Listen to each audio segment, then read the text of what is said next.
व्यक्तित्व इतना प्रचंड होना चाहिए, इतना पावरफुल व्यक्तित्व होना चाहिए कि जिसके इरादों की गर्मी को कभी जलाया नहीं जा सकता। लोगों के मुंह से सुना होगा, लोग कहते हैं यार कब जिंदगी निकल गई पता नहीं चला। रिक्शे वाले के पास कोई लक्ष्य नहीं होता है, मजदूरों के पास कोई लक्ष्य नहीं होता है, चौकीदारों के पास कोई लक्ष्य नहीं होता है, अंबानी जैसे लोगों के पास बिल्कुल सर्टेन लक्ष्य होता है। अगर संघर्ष कर लिया होता कि नासा में मुझे जाना है, नासा के लिए संघर्ष कर रहे होते, उसके लिए तैयारी कर रहे होते, तो नासा में भले ना जाए कम से कम गूगल में तो चले ही जाते।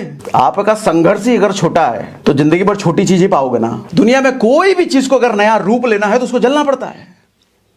किसी भी चीज, चाहे इंसान हो, सजीव हो या निर्जीव हो, उसको एक नया रूप पाने के लिए, नया जन्म लेने को उसको जलना पड़ता है। और आप जलने के लिए तैयार नहीं होते कभी।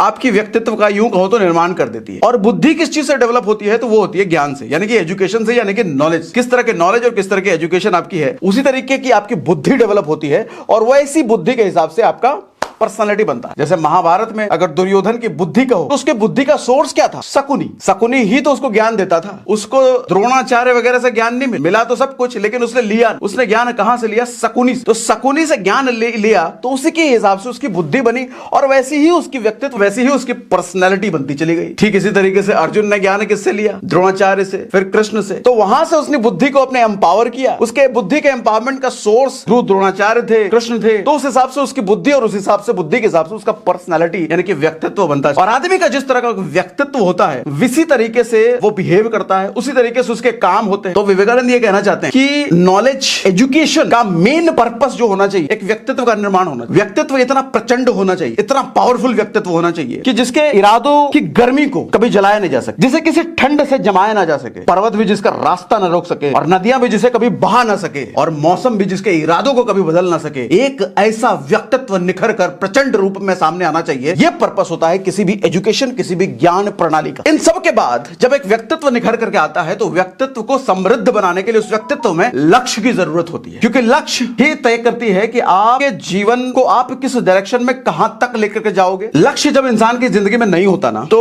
इंसान बिल्कुल उस जहाज की तरह हो जाता है, जिस पानी के जहाज का मशीन होता है ना, जो दिशा उसको दिखाती, वो मशीन अगर खराब हो जाए तो जहाज के साथ दो ही चीज हो सकती है, या तो वो जहाज घूम घूम कर अपना फ्यूल खत्म कर ले और पानी में डूबकर खत्म हो जाए। दूसरा, वो घूमते घूमते किसी पहाड़ से टकरा जाए और पहाड़ से टकरा करके वैसे ही खत्म हो जाए। यानी कि एक चीज तो तय है कि जब उसको दिशा मिलना बंद हो गया, यानी कि जिस लक्ष्य को उसने तय किया था या फिर लक्ष्य है ही नहीं उसके पास, तो उसका सर्वनाश होना तय है। जिस इंसान की जिंदगी में लक्ष्य नहीं है और लक्ष्य के लिए दिशा नहीं, वो इंसान घूमते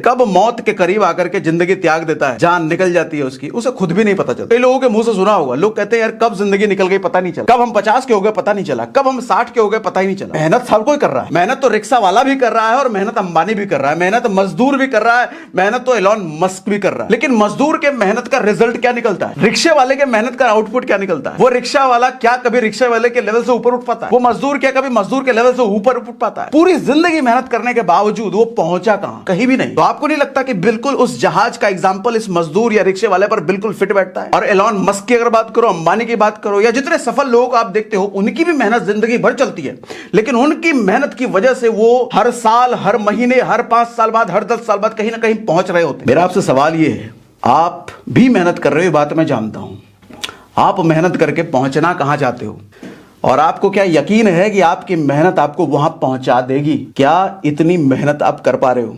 क्या इस लेवल की शिद्दत से अपनी पूरी ताकत आप लगा पा रहे हो कि वहां आपको पहुंचा देगी? या फिर कहीं आपकी मेहनत इस तरह की नहीं है कि रिक्शे वाले और मजदूर की तरह आप भी घूमते इतने कई साल तो आपने निकाल दिए हैं। शायद जिंदगी के आपके 20 साल निकल चुके हैं, 25 साल निकल चुके हैं, 30 साल निकल चुके हैं। मेहनत की ना, 25 साल तक मेहनत की ना, 30 साल तक मेहनत की ना, पहुंचे कहां?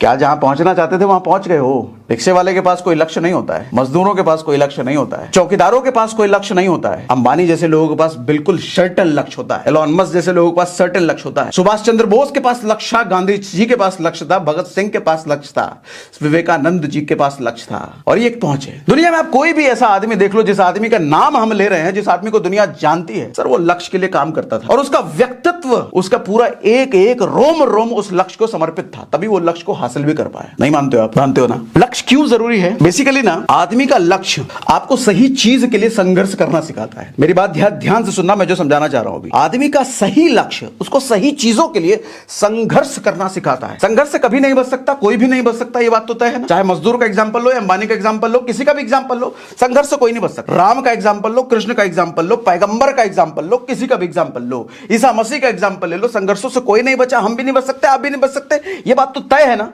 ज्यादातर लोग दुनिया में सर्वाइवल के लिए संघर्ष करते हैं कि बस 1 से 30 तारीख तक निकल जाए, अच्छे से बाल बच्चा पढ़ ले, माँ बाप खुश रह जाए, भाई बहन वगैरह सब कपड़ा लत्ता सब बढ़िया हो जाए।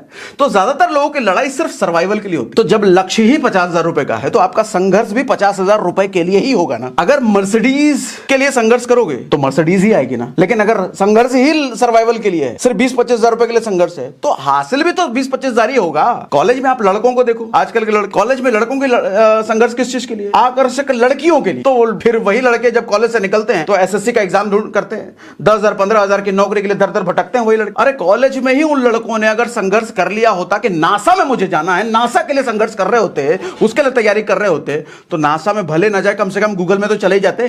आपका संघर्ष ही अगर छोटा है तो जिंदगी भर छोटी चीज ही पाओगे ना। संघर्ष ही कर रहे हो किसी तरीके से 25,000 हो जाए, संघर्ष ही कर रहे हो किसी तरीके से 50,000 हो जाए, तो वही होगा ना। अरे 1 तारीख को क्यों ना सोच रहे थे कि संघर्ष 50,000 के लिए नहीं, 5 लाख के लिए करूंगा, तो 5 तक भले ना पहुंचो, कम से कम 2.5 तक तो पहुंच जाते। अरे 2-1 तक तो पहुंच ही जाते, 50 तक तो नहीं अटकते, ये तो तय है। तो सही लक्ष्य सही संघर्ष तक आपको लेकर जाता है, सही संघर्षों से आपको मिलाता है सही लक्ष्य। इसलिए भी लक्ष्य जरूरी है। सिर्फ आग में ही वो ताकत होती है दोस्त जो किसी भी चीज को नया रूप दे पाए। सिर्फ आग में, दुनिया की और कोई चीज नहीं है जो किसी चीज को नया रूप दे पाए। बर्फ को भी अगर पानी का रूप लेना होता है ना तो उसे गर्मी चाहिए। अगर गर्मी नहीं मिली तो वो बर्फ ही रह जाएगा।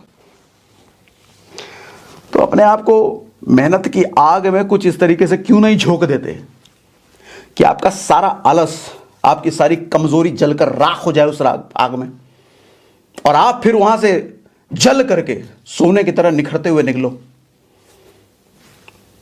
मिट्टी को भी तो जलाया जाता है ना, तब जाके वो मिट्टी का बर्तन कन कन करता हुआ निकलता है। आदमी की सबसे बड़ी दिक्कत यह है ना कि वो जलना नहीं चाहता, वो तड़पना नहीं चाहता, और बिना तड़पे बिना जले उसको पाना सब कुछ है। ये प्रकृति के ना अगेंस्ट है, ये हो नहीं सकता। दुनिया में कोई भी चीज को अगर नया रूप लेना है तो उसको जलना पड़ता है। किसी भी चीज, चाहे इंसान हो, सजीव हो या निर्जीव हो, उसको एक नया रूप पाने के लिए, नया जन्म लेने को उसको जलना पड़ता है। और आप जलने के लिए तैयार नहीं होते कभी। सब कुछ आराम आराम से हो जाए, सब कुछ अपने कंफर्ट के हिसाब से हो जाए, 25 हो जाए वही चलेगा। सर अगर 25 के लिए संघर्ष कर रहे हो तो वो भी आराम से नहीं होगा, वो भी आराम से नहीं होगा, उसके लिए भी संघर्ष है। संघर्ष तो है, संघर्ष से नहीं छूट सकते। चाहे 25 का रखो तो 25 के लिए संघर्ष करोगे, 25 लाख का रखो तो 25 लाख के लिए संघर्ष करोगे। जैसा लक्ष्य वैसा संघर्ष, संघर्षों से लेकिन नहीं बचोगे, ये तय है दोस्त। वैसे भी किसी ने लिखा भी था, अभी मैं कुछ दिनों पहले ही पढ़ रहा था, बड़ा अच्छा लाइन मुझे लगा, मैं आपको सुनाता हूं। कहते हैं लोहा जितना तपता है उतनी ही ताकत बढ़ता है, सोने को जितनी आग लगे वो उतना प्रखर निखरता है, और हीरे को जितना धार लगे वो उतना और चमकता है, और मिट्टी का बर्तन जितना जलता है तब जाके वो और खनकता है, और सूरज जैसा बनना है तो सूरज जैसा जलना होगा। नदियों से आदर पाना है तो पर्वत छोड़ करके निकलना पड़ेगा। हम वीरों की धरती से जन्मे हैं, क्यों सोचे कि राह सरल होगा। कुछ ज्यादा वक्त जरूर लगेगा लेकिन संघर्ष जरूर सफल होगा। मिट्टी का बर्तन जलता है तभी तो वो खनकता है। नदियों की पूजा होती है हमारे यहाँ, गंगा जमुना सरस्वती, लेकिन उन नदियों की पूजा इसलिए होती है कि वो पर्वत का कंफर्ट जोन निकल करके वो बहती हैं। पर्वतों के बीच में रह करके वो आराम से रहती है, बहने की क्या जरूरत थी। लेकिन उन नदियों की कभी पूजा नहीं होती जो पर्वतों के बीच में घिरी रहती है। उनको तालाब कहते हैं, उनको झील कहते हैं, उनकी पूजा नहीं होती। कीपिंग समवन इन कंट्रोल जो सबसे मेन है। हमारे केस में सबसे मेन कौन है? हमारे भविष्य का निर्माता कौन है? हमारे पिता, हमारे माता, हमारे दोस्त, हमारे पड़ोसी। शकुनी को पता था कि मेन कंट्रोलर कौन है, जिसको कंट्रोल में कर लिया जाए तो सब कुछ कंट्रोल हो जाएगा। दुर्योधन, वही मेन कंट्रोल बन सकता, उसी को ले लिया सबसे पहले गिरफ्त में। हमारे भविष्य का निर्माता कौन है? हमारा मन। यही कहता ना, अरे अब तो 2 ही दिन बचा है, कहां हो पाएगा। इसको सबसे पहले गिरफ्त में लो। हाँ, नहीं हो पाएगा, चल खोपचे में ले, तो इसको पहले कांख में दबा दबा के 2 दिन फट मत। नहीं हो पाएगा। कैसे नहीं हो पाएगा? कैसे नहीं हो पाएगा? करके दिखाएंगे भाई। अगले महीने का नौटंकी बंद करो कि अगले महीने कर लेंगे, इस महीने तो नहीं हो पाया। ये नौटंकी ना आपको बर्बाद करके रखी है अब तक, और आगे भी जिंदगी भर बर्बाद करके रखेगी। ना सिर्फ आपको, आपकी 7 पुस्तों को बर्बाद करके रखेगी। दुर्योधन अगर राजा बन जाता तो उसका नुकसान पूरी प्रजा को भुगतना पड़ता, पूरे हस्तिनापुर को भुगतना पड़ता। इसलिए तो उसको नहीं बता रहे थे। ये अगर राजा बन गया तो बर्बाद कर देगा, इसकी प्रजा तो त्रैमाम करेगी, बर्बाद। इसी तरीके से आप अगर अपने आप को समृद्ध नहीं बना पा रहे हो ना, आप अगर अपने आप को मजबूत नहीं बना पा रहे हो ना, सर आप अकेले नहीं भुगतोगे। आपका आने वाला परिवार जो आज आपके साथ है या कल आपको बनेगा, वो सब भुगतेगा, वो सब जलेगा आपके साथ। अकेले नहीं हो। अगर चमकोगे तो पूरा परिवार चमकेगा, अगर गलोगे तो पूरा परिवार गलेगा, सड़ोगे तो पूरा परिवार सड़ेगा। ये मैं नहीं कहता, यही तो प्रकृति है। धृतराष्ट्र और दुर्योधन का अगर सही मतलब हम हमारी जिंदगी में समझे ना, तो धृतराष्ट्र अंधा यानी कि हमारी अज्ञानता, दुर्योधन यानी कि हमारा बिगड़ा हुआ मन। अज्ञानता और बिगड़ा हुआ मन जब दोनों एक साथ मिल जाएं, उस आदमी को तो बर्बाद होने से ब्रह्मा भी नहीं बचा सकता। ब्रह्मा भी नहीं बचा सकता। जिस आदमी में अज्ञानता है और जिसका बिगड़ा हुआ मन है, मन नहीं कर रहा है प्लान करने का, मन नहीं कर रहा है ट्रेनिंग करने का, मन नहीं कर रहा 2 दिन में फाइट करूं, मन नहीं कर रहा। और ये क्यों कर रहा है मन ऐसा? अज्ञानतावश। भैया ज्ञान नहीं है, अपने अवेयरनेस नहीं, अपने आप को जानता नहीं है, अपने मन को कैसे हैंडल करे उसने सीखा नहीं है। बर्बादी तय है, निश्चित है। ब्रह्मा नहीं रोक सकता इस आदमी को बर्बाद होने से।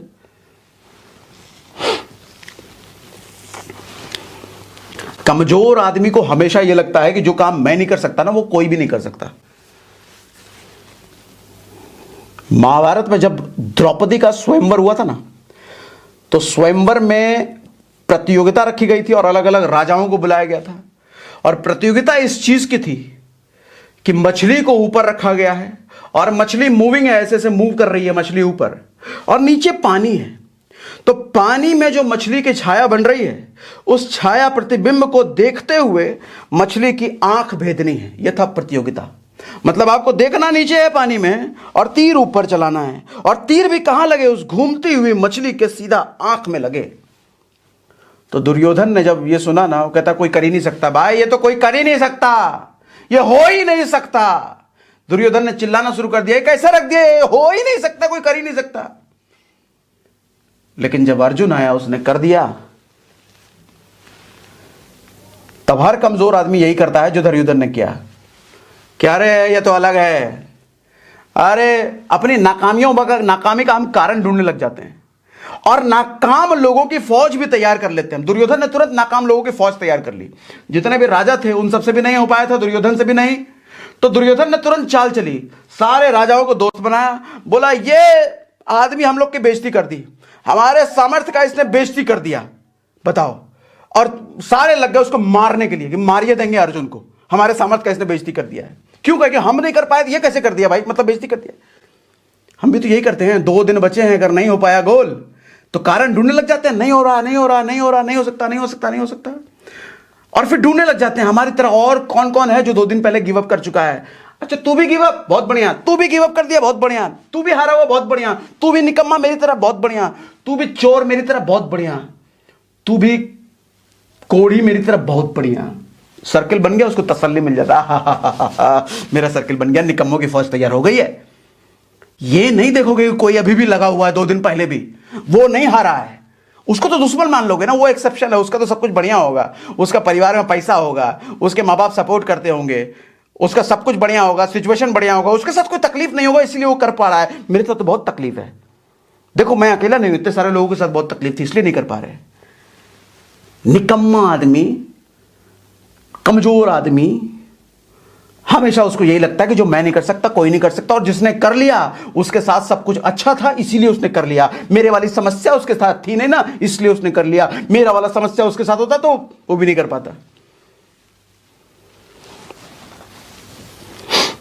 चूल्हे की आग जब तक कंट्रोल में है ना सर, उससे खाना बनाया जा सकता है, लेकिन जब चूल्हे की आग कंट्रोल से बाहर हो जाए ना, पूरा घर जला देता है वो। ये मन जब तक हमारे काबू में है ना, जब तक हमारे वश में है ना, सर जिंदगी बना देगा, सवार देगा। तो कई लोग कहते हैं कि सर अब हिम्मत नहीं बची है ज्यादा मेहनत करने की। मुझे सुन के बिल्कुल ऐसा ही लगता है कि सूरज कह रहा है कि मुझ में अब ज्यादा रोशनी नहीं बची है लोगों को देने के लिए। संभव है ये कि सूरज के पास रोशनी ना बचे लोगों को देने के लिए, तो इसी तरीके से यह संभव है कि आपके पास हिम्मत ना बचे और मेहनत करके और संघर्ष करके अपने को और बेहतर बनाने की। ऐसा हो सकता है क्या? नहीं हो सकता ना। देखो, अंगार से अगर आग निकल जाए ना तो वो राख बन जाता है, और राख की इज्जत नहीं होती। राख अगर हाथ में भी लग जाए ना तो हम कहते हैं हाथ धोने को चले जाते हैं, अरे राख लग गया, हटो हटो हटो।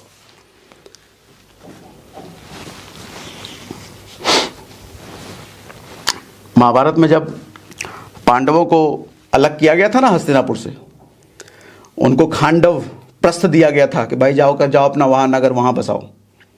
हस्तिनापुर से तो अलग कर दिया गया था उनको। तो धृतराष्ट्र ने बड़ा इमोशनल होकर के भीष्म को अपने साथ रख लिया था। भीष्म के हाथ पैर जोड़े, अरे भीष्म आप चले जाओगे तो हम तो बर्बाद हो जाएंगे, आप ही तो सर्वे सर्वा हो, आपके बिना हम क्या। क्यों भीष्म को क्यों रखना चाहता था वो? क्योंकि भीष्म अंगार था। उसको पता था कि भीष्म के सामने अगर कोई दुश्मन आता है तो वो जला देगा उसको। ताकत थी भीष्म में, अंगार था वो। और अंगारों के सामने तो दुनिया फिर हाथ जोड़ती है, दुनिया फिर उसकी पूजा करती है। लेकिन जिसमें अंगार नहीं तो उसको तो बाहर ही किया जाएगा।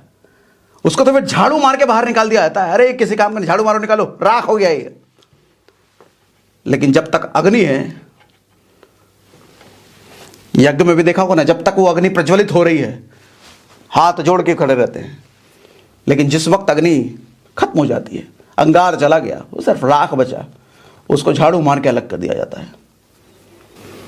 मैं देखता हूं जो लोग नाकामयाब हो जाते हैं ना, महीने का गोल बनाया 25 तो पक्का है सर, 50 तो पक्का है, 1 तो पक्का है, और जब नहीं हो पाता तो अगले महीने के पहले हफ्ते में कहते हैं सर ये कारण से वजह से नहीं हुआ, ये उसने छोड़ दिया, उसको मैंने बोला था इस वजह से नहीं हुआ, उसकी वजह से नहीं हुआ, टाइम ने साथ नहीं दिया सर, वो तो पक्का हो ही जाता। मैं कहता हूं अरे यार, जितनी मेहनत तुम कर रहे हो अपनी नाकामयाबी का कारण ढूंढने में, इतनी ही मेहनत अगर उन कारणों को याद करने में लगाते जिस वजह से, जिन कारणों से तुमने शुरू किया था ये काम, तो शायद रंगत कुछ और होती। लोग पूरी शिद्दत लगा देते हैं नाकामयाबी का कारण ढूंढने में, सर इस वजह से नहीं हो पाया, इस वजह से मैं नहीं कर पाया। आजकल के यूथ का हाल मालूम कैसा है? ये ठीक ऐसा है, ये है जैसे शेर को खून पिला के पाला गया हो और वही शेर बड़ा होकर के सर्कस में नौकरी कर ले। आज का यूथ तो ऐसा ही है। मां जो दूध पिलाती है ना बचपन में, वो दूध नहीं होता है, वो खून होता है। मां का खून मिलकर दूध बन के निकलता है वो। और फिर हम अपने साथ करते क्या है? 5,000 की नौकरी, 10,000 की नौकरी, 15,000 की, अरे 15,000 किसी तरीके से हो जाए, मैं नौकरी सेट है। अरे इसी के लिए पैदा हुए, इसी के लिए तुम्हारी मां ने तुमको खून पिलाया है। क्या हासिल कर लोगे 15,000 में? उस मां को ढंग की साड़ी भी नहीं दिला पाओगे, अरे बाबूजी को ढंग से घुमा भी नहीं पाओगे, और कल को शादी ब्याह हुआ, बच्चा हुआ तो सबकी जिंदगी बर्बाद करोगे। दुर्योधन को मालूम राजा क्यों नहीं बनाया जा रहा था हस्तिनापुर का? क्योंकि दुर्योधन योग्य नहीं था। दुर्योधन की इच्छा पूरी थी और इच्छा बिल्कुल प्रबल थी राजा बनने की, लेकिन फिर भी उसको राजा नहीं बनाया जाता क्योंकि वो योग्य नहीं था। उसकी इच्छा थी लेकिन योग्य नहीं था। ऐसे ही आपके साथ होता है, आपकी इच्छा बहुत है कि मैं ये पालूं, वो पालूं, वो कर लूं, वो कर लूं, लेकिन आप योग्य नहीं बनना चाहते, क्योंकि योग्य बनने के लिए तो जलना पड़ेगा, तपना पड़ेगा, रगड़ना पड़ेगा, वो नहीं करना।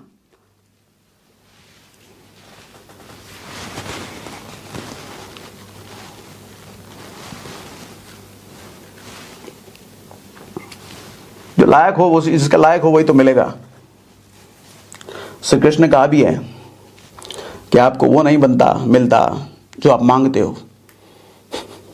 भगवान से कितनी भी प्रार्थना कर लो, कितना भी घंटी बजा लो, कितना भी कुछ भी चढ़ा लो कि भगवान हमको ये चाहिए चाहिए चाहिए चाहिए चाहिए चाहिए, नहीं मिलेगा।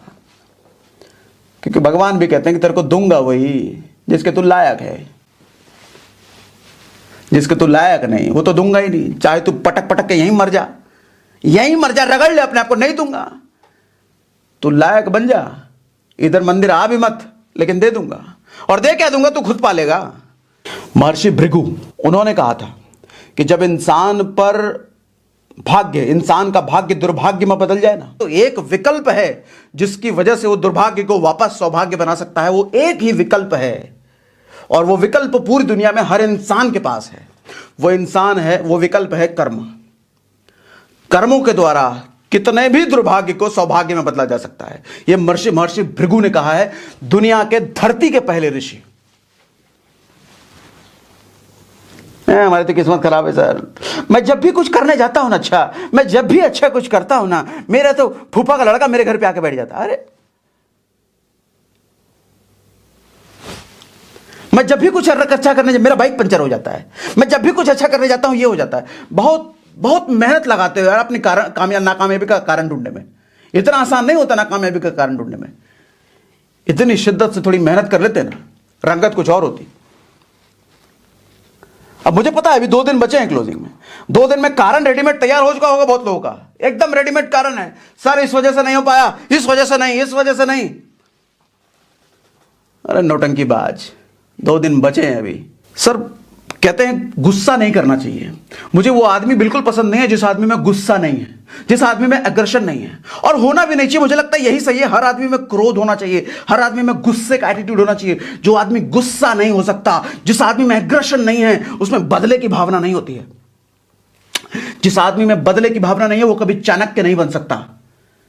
चाणक्य बदले की भावना की वजह से उसने बिठाया था ना चंद्रगुप्त को। जिस आदमी में बदले की भावना नहीं है वो कभी गांधी नहीं बन सकता। जिस आदमी में बदले की भावना नहीं है वो कभी टाटा नहीं बन सकता। और ये बदले की भावना के पीछे होता है गुस्सा, क्रोध। आपको क्या लगता है गांधी जी अहिंसावादी थे, गुस्सा नहीं आता? तो गुस्सा आता है, लेकिन गुस्से को डायरेक्शन देना जानते हैं वो। गुस्से का मतलब ये नहीं कि जाके कॉलर पकड़ लेंगे और तुम्हारी करने लग जाएंगे। गुस्से का मतलब बदला तो लेना है, लेकिन बदला कैसे लेना है वो सोच के लेगा वो। ठंडा आदमी कुछ नहीं कर सकता, गुस्सा होना बहुत जरूरी है।